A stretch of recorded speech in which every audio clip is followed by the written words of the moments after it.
ಕೆಲವೊಂದು ಮನಸ್ಥಿತಿಯವರಿದ್ದಾರೆ, ದೂರದಿಂದಾನೇ ಇನ್ನೊಬ್ಬರ ಜೀವನ ಶೈಲಿನ ನೋಡಿ ಅದು ಹೀಗೆ ಅಂತ ಅವರೇ ಡಿಸೈಡ್ ಮಾಡ್ಬಿಡೋದು. ನಾನೀಗ ಮಾತಾಡ್ತಾ ಇರೋದು ಆ ಮನಸ್ಥಿತಿಯವ್ರ ಬಗ್ಗೆ ಅಲ್ಲ, ಅವ್ರು ಮಾತಾಡೋ ನಮ್ಮ ಮೀನುಗಾರರ ಬಗ್ಗೆ. ಆ ಮನಸ್ಥಿತಿಯವ್ರು ಹೇಳೋ ಮಾತು ಹೀಗಿರುತ್ತೆ: ಮೀನುಗಾರರು ಸಮುದ್ರಕ್ಕೆ ಹೋಗ್ತಾರೆ, ಬೇಕಾದಷ್ಟು ಮೀನ್ ತಗೊಂಡ್ ಬರ್ತಾರೆ ಅಂತ. ಸ್ವಾಮಿ, ಅದು ಮೀನು.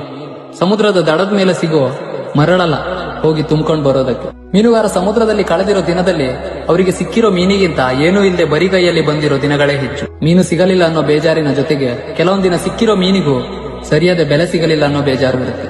ರೈತರು ಫಸಲಿಗಾಗಿ ಹೇಗೆ ಕಾಯ್ತಾರೋ ಹಾಗೆ ಮೀನುಗಾರರು ಕಾಯ್ತಾರೆ. ಅದು ಗೊತ್ತಿದೆಯಾ ನಿಮ್ಗೆ? ವರ್ಷದಲ್ಲಿ ಬರುವ ಮಳೆಗಾಲದಲ್ಲಿ ಬೀಳುವ ಒಂದೊಂದು ಮಳೆ ಹನಿಯೂ ಕೂಡ ಕಾದು ಕುಳಿತ ಮೀನುಗಾರನಿಗೆ ಅಮೃತ ಬಿಂದುವಿನಂತೆ. ಮಳೆ ಪ್ರಮಾಣ ಕಮ್ಮಿ ಆಯ್ತು ಅಂದ್ರೆ ಆ ವರ್ಷ ಮೀನುಗಾರನ ದುಡಿಮೆಯೂ ಕೂಡ ಕಮ್ಮಿ ಅಂತಾನೆ ಅರ್ಥ. ನಶಿಸಿ ಹೋಗುತ್ತಿರುವ ಭೂಮಿ ಮೇಲಿನ ಜೀವಿಗಳಲ್ಲಿ ಜಲಚರಗಳ ಸಂಖ್ಯೆನೂ ಕ್ಷೀಣಿಸ್ತಾ ಇದೆ. ಜೊತೆಗೆ ಅದನ್ನೇ ನಂಬಿರುವ ಮೀನುಗಾರನ ಜೀವನವೂ ಕೂಡ. ಮೊದಲು ಮಳೆಗಾಲದ ರಜೆಗಳ ಜೊತೆಗೆ ಗಾಳಿ, ಪ್ರಕೃತಿ ಏರುಪೇರುಗಳಿಂದ ಸರಿಸುಮಾರು ವರ್ಷದಲ್ಲಿ 8 ತಿಂಗಳ ದುಡಿಮೆಯಾದರೂ ಸಿಕ್ತಿತ್ತು. ಆದ್ರೆ ಈಗ ಆಗಸ್ಟ್ ತಿಂಗಳಲ್ಲಿ ಶುರುವಾಗುವ ಉದ್ಯೋಗ ಡಿಸೆಂಬರ್ ತಿಂಗಳ ಒಳಗೆ ಮುಗಿಯುವ ಹಂತಕ್ಕೆ ಬಂದಿರುತ್ತೆ.